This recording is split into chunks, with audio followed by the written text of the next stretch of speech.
하나님의 말씀은 출애굽기 23장 20절에서 33절까지의 말씀입니다. 함께 봉독합니다.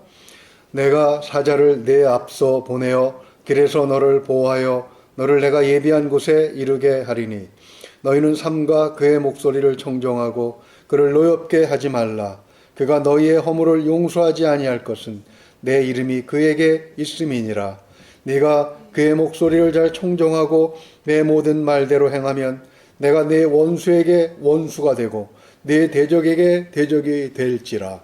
내 사자가 내 앞서 가서 너를 아모리 사람과 헷 사람과 브리스 사람과 가나안 사람과 히윗 사람과 여부수 사람에게로 인도하고 나는 그들을 끊으리니 너는 그들의 신을 경배하지 말며 섬기지 말며 그들의 행위를 본받지 말고 그것들을 다 깨뜨리며 그들의 주상을 부수고 내 하나님 여호와를 섬기라.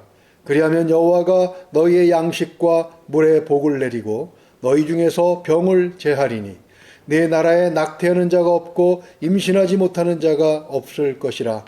내가 너의 날수를 채우리라. 내가 내 위엄을 내 앞서 보내어 내가 이를 곳의 모든 백성을 물리치고 내 모든 원수들이 내게 등을 돌려 도망하게 할 것이며 내가 왕벌을 내 앞에 보내리니 그 벌이 히위 족속과 가나안 족속과 헷 족속을 내 앞에서 쫓아내리라. 그러나 그 땅이 황폐하게 되므로 들짐승이 번성하여 너희를 해할까 하여 1년 안에는 그들을 내 앞에서 쫓아내지 아니하고 네가 번성하여 그 땅을 기업으로 얻을 때까지 내가 그들을 내 앞에서 조금씩 쫓아내리라. 내가 내 경계를 홍해에서부터 블레셋 바다까지 광야에서부터 강까지 정하고 그 땅의 주민을 내 손에 넘기리니 네가 그들을 내 앞에서 쫓아낼지라. 너는 그들과 그들의 신들과 언약하지 말라. 그들이 내 땅에 머무르지 못할 것은 그들이 너를 내게 범죄하게 할까 두려움이라. 내가 그 신들을 섬기면 그것이 너의 올무가 되리라. 아멘. 창세기에서 출애굽기 23장에 이르는 말씀을 읽는 동안에 가장 자세하고 구체적인 계명을 20장 1절에 10계명에서부터 시작해서 23장 19절까지 마무리 지었습니다. 가나안을 향한 이스라엘의 행진이 계속되면서 앞으로 보게 되겠지만 계명은 더 복잡해지고 더 다양해지고 더 구체적으로 제시될 것입니다. 그것은 유치원에서 한글을 배우고 덧셈 뺄셈을 배운 다음에 초등학교 가서 문장 작성하는 것을 배우고 곱하기 나누기를 배우는 것과 같은 것이죠. 하나님의 계명은 누구에게 주어진 것인가?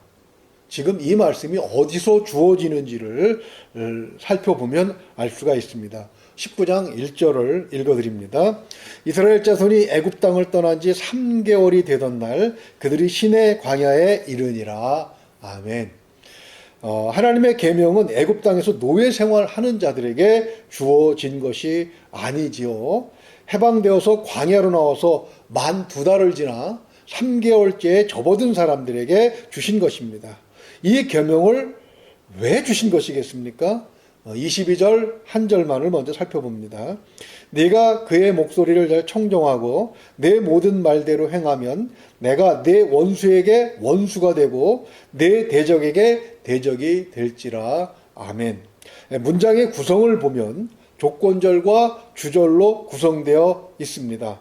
조건은 순종하면 이 핵심이고 주절은 내가 내 원수에게 원수가 되신다는 것이죠. 조건이 붙고 그 조건을 이행하면 결과가 상으로 주어지는 것입니다. 순종하면 하나님께서 내 편이 되어주신다는 이 내용은 바로 계약서를 작성하는 그런 형태의 문장입니다. 왜 하나님께서 인간과 계약을 맺어 주시는 것입니까? 왜 하나님께서 일방적인 명령이 아닌 계약의 형태로 계명을 주시는 것이겠습니까? 순종하는 자에게 주어지는 결과 중심으로 문장이 구성되어 있죠. 본문은 순종하는 자에게 주어지는 축복을 시간적으로 구분을 해서 세 가지의 약속으로 구분해 놓았습니다. 첫째는 동행하시고 보호하시는 현재에 대해서, 그리고 둘째는 선행, 즉 앞서가셔서 행하시는 미래에 대해서, 그리고 마지막 셋째는 그 전체 시간상 온전한 결과를 얻기 위해서 순차적으로 조정하시는 하나님의 지혜를 볼 수가 있습니다. 먼저 현재를 보게 되면 본문 20절을 보면 내가 사자를 내 앞서 보내어 길에서 너를 보호하여 너를 내가 예비한 곳에 이르게 하리니 이렇게 말씀하십니다. 하나님의 사자가 누굽니까?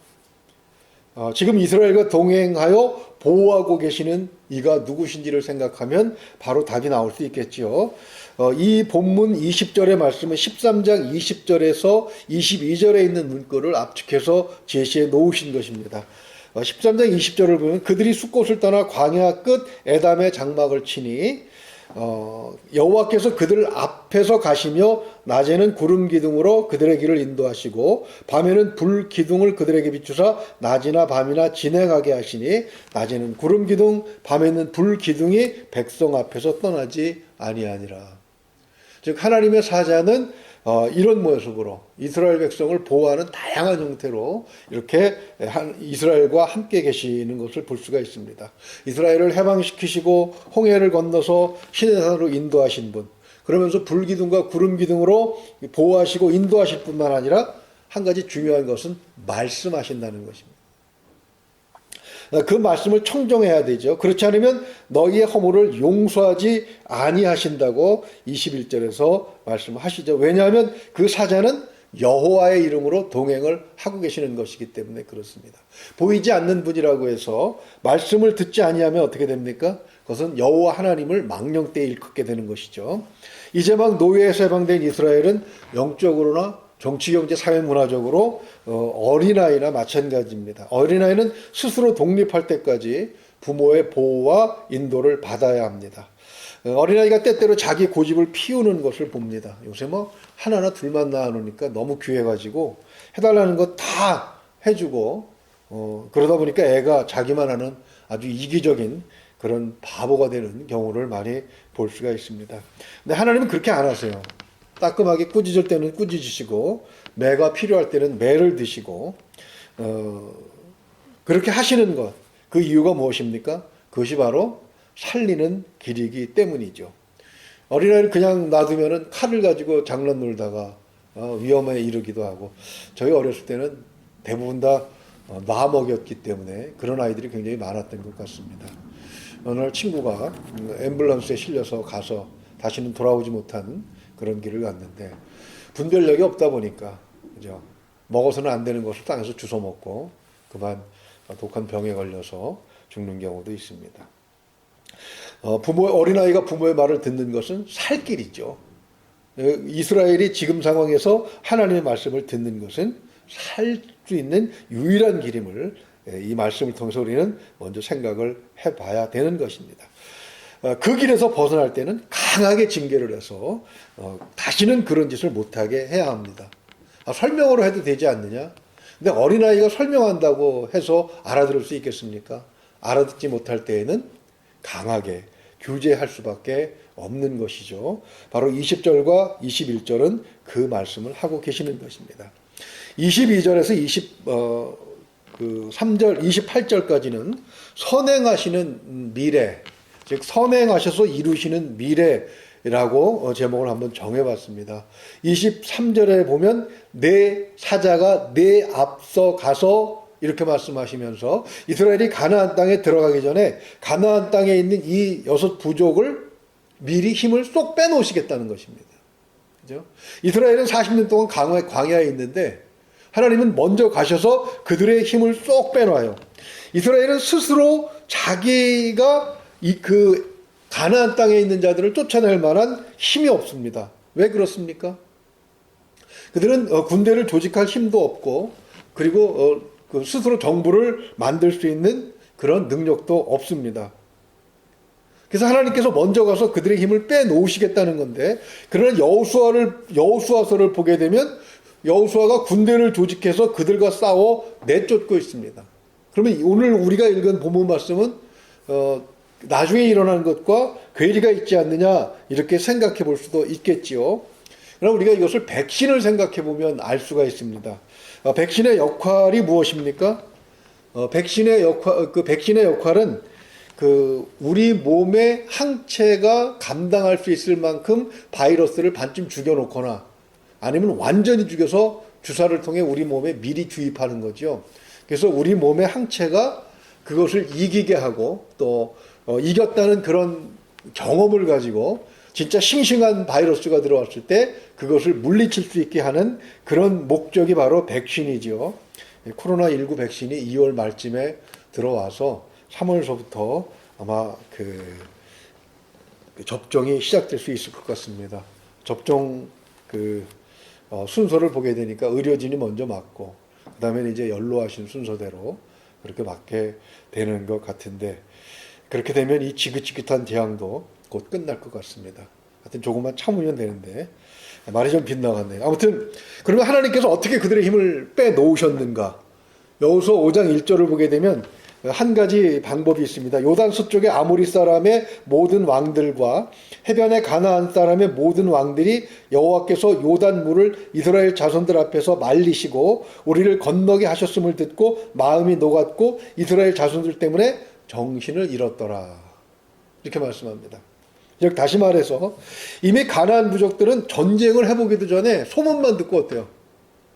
그들은 이스라엘과의 기싸움에서 패배한 것입니다.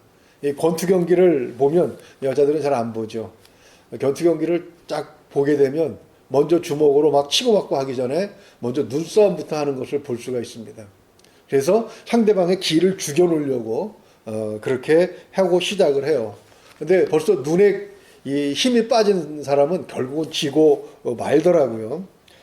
추신수라고 하는 야구 선수가 텔레비전을 보면 막 몸에 이 팔에다가 흉악한 문신을 잔뜩 해놨습니다.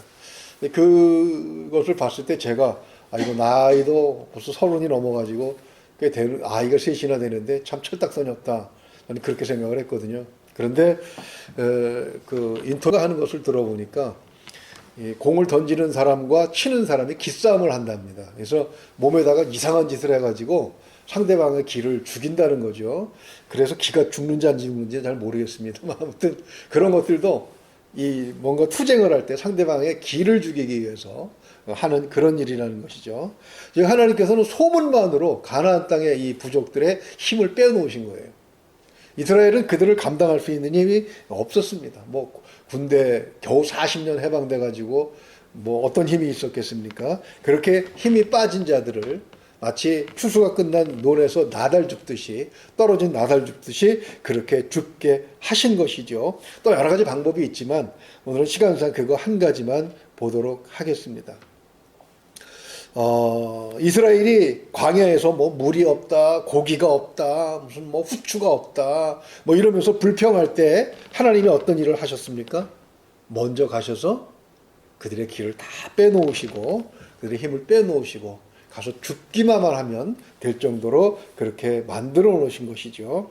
그러면서 24절을 보게 되면 그렇게 죽게 되었을 때 중요한 말씀을 하십니다. 너는 그들의 신을 경배하지 말며 섬기지 말며 그들의 행위를 본받지 말고 그것들을 다 깨뜨리며 그들의 주상을 부수고 이렇게 말씀하십니다. 그 말씀은 다시 32절에도 반복이 되고 있는데요. 아니 자기들이 정복한 땅의 우상들을 왜 섬기겠습니까? 그런데 결과를 보게 되면 어이없게도 이스라엘은 하나님의 은혜로 가나안 땅을 차지하고 나서도 하나님 대신에 우상들을 많이 섬긴 기록들을 우리는 사사기에서부터 열왕기 상하가 끝날 때까지 계속해서 볼 수가 있습니다. 그 이유는 남아있는 원주민들에게서 배울 것이 있었기 때문입니다. 오래도록 살면서 그 땅의 성질을 알고 그 땅에서 잘 적용이 되는 농사 방법을 알고 있었기 때문에 그것을 이스라엘 사람들이 배워야 했죠. 그런데 그 방법만 배우면 될 것을 그들이 우상을 섬기는 것까지 그들이 이스라엘 사람들이 배우는 바람에 여러 가지 사단이 일어나게 되는 것입니다.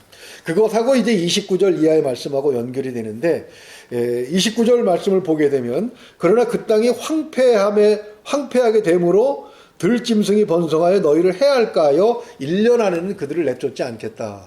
하나님께서 이스라엘이 가나안 땅에 들어갈 때 부족들을 이렇게 남겨놓으세요. 그죠?